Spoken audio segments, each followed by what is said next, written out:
Time for today's big game breakdown. Let's talk some AFC championship game action. The Kansas City Chiefs and the Cincinnati Bengals. Joe Burrow and Patrick Mahomes. Right now, looking at the WagerTalk live odds screen, I'm seeing KC -7 just about everywhere. Total, let's call it 54.5. There is some variance. You can find 54s. You can find 55s on the total, so it is worth shopping around for whichever bet you're looking to make, whether it's over or under. These two teams played just a few weeks back, week 17 in Cincinnati, and that was a wild game. The Chiefs led by 2 touchdowns on 3 separate occasions. I think they led 14-0, 21-7, and 28-14.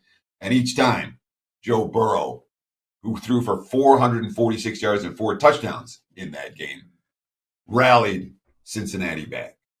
This is a Bengals team that's exceeded all expectations. All right, now we're talking about Joe Burrow trying to go into Arrowhead against Patrick Mahomes, against the team that's played in the past 2 Super Bowls. Talking about Zach Taylor trying to outcoach Andy Reid in a game of this magnitude.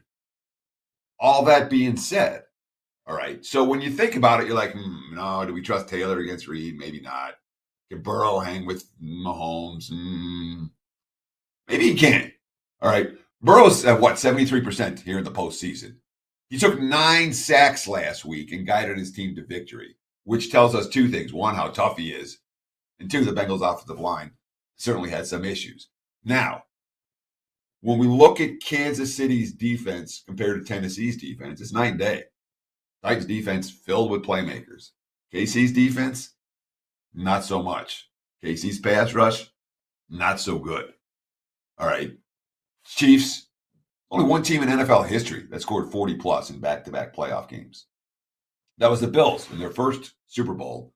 And the third game after scoring 40 in back-to-back, they scored 19 and lost as favorites. Teams off an OT win in the postseason, like Kansas City. And both these teams left it all on the field last week. But KC was on the field for longer, and they played later. Teams off an OT win in the postseason, just 6-10 straight up and ATS the week after.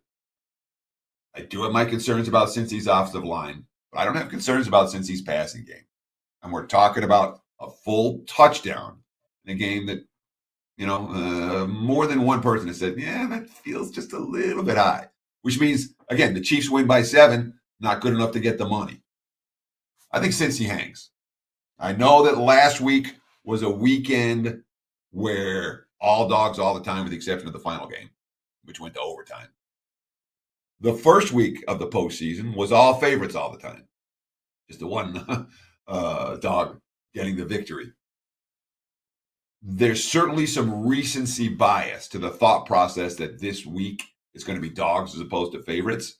But at +7, Cincy's too good to get +7 against a KC team that is going to have a hard time, I think, matching the intensity that they put together last week, even with all this on the line. And it's not like Andy Reid's never lost a conference championship game at home. Give me the Bengals plus. And there's your big game breakdown.